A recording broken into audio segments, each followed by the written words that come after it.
you get to the Boston Marathon and you everything's seemingly fine and you start. Then so describe to our listeners what happens after that. Well, what happened after that? First of all, the guys were all welcoming and wonderful, but it was very, very bad weather. And so we were all bundled up in everything we owned, and in my case, a very baggy, ugly gray sweatsuit. And from a distance, we all looked like alike. We looked like a bunch of refugees trotting down the street to Boston. And a mile into the race, the press truck passed us. The press truck was behind the field, and they worked their way through up to the front.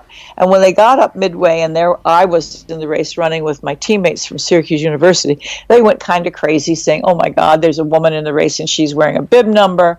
And they started taking pictures. And for a while, this was funny. It was kind of like, waving to our mother on the nightly news, when another bus stopped behind the press truck, and on that were the officials, the race officials. And one of them was the race director. He jumped off the bus and went after me, and I didn't hear him because I was looking ahead. And I didn't hear him behind me with all this commotion going on.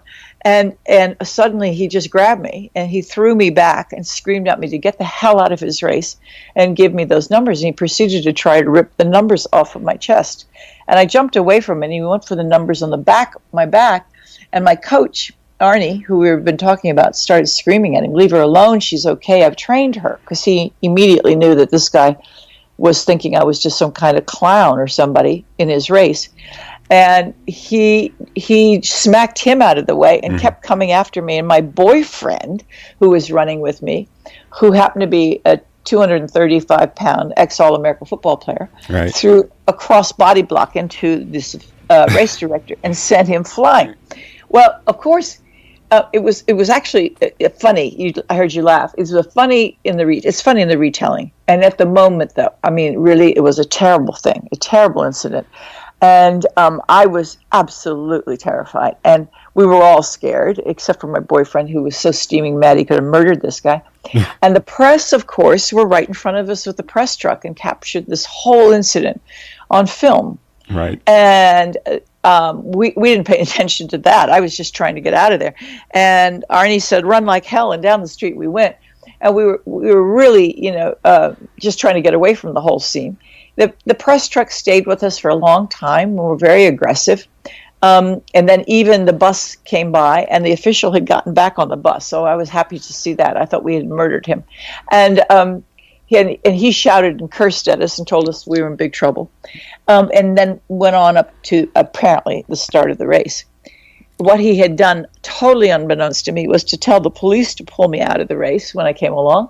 And also went to the finish and had me disqualified from the race, and wrote a cable to the Amateur Athletic Union to have me expelled from the Athletic Federation, which is really a horrible thing. But at any rate, I didn't know all this. I was just trying to finish. Right. But the important part of this story is that at that moment, after the official finally left us, and the press truck finally left us, I said to my coach, Arnie, that I said, "I'm finishing this race on my hands and my knees if I have to. Mm-hmm. Because if I don't finish this race, nobody's going to believe women can do it." And I often look back on that moment because it was probably the most important decision of my life. And, there are two things that can happen to you when you have a crisis. You can walk away from it or run away from it, or you can pick it up, decide you're going to finish the job, and take responsibility for it. And I did that because I knew if I quit, nobody would believe women could do it. And of course I wanted to quit for a few minutes. I wanted to go home to my mother. I was so ashamed and scared and embarrassed. But all the guys were really wonderful to me, very motivating in the race. They were very nice and protective even. And I also had trained for it. I said, "Well, what am I going to do? Go home?" Right. So I decided to no matter what, finish. Yeah. And it was the best decision ever because a marathon's very long, and you can't run that distance and stay mad. And I really resolved through the race what had happened, and that was that the official was just a product of his time. He was an ignorant man.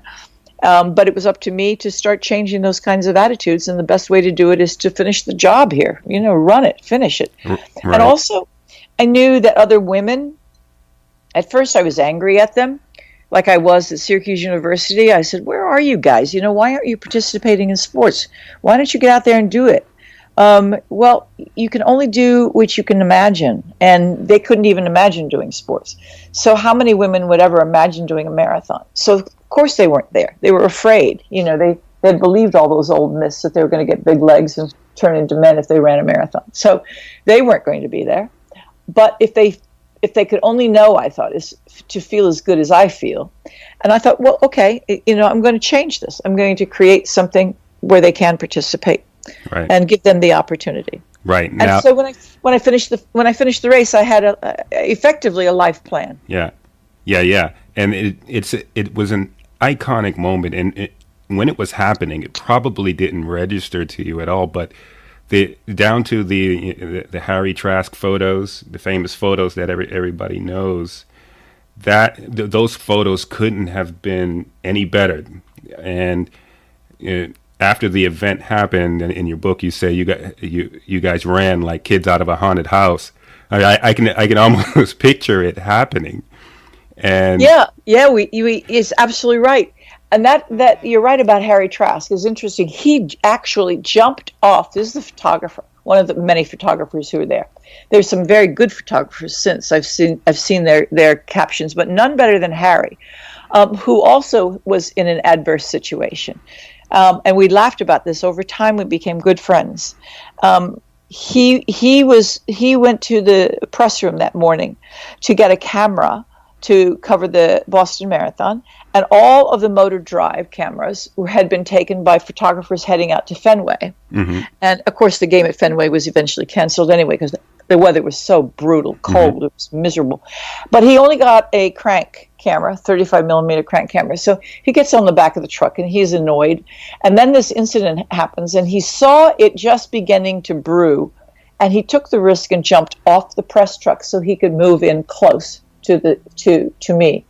I didn't see him there. He was off to the side. Right. But he cranked off 3 pictures really fast, missed the press truck, decided it was worth the risk, got a taxi into Boston, went into the darkroom, developed 3 incredible photos that hit the wires before anybody else's did, and they went around the world. Right. And now they're one of Time Life's 100 photos that changed the world.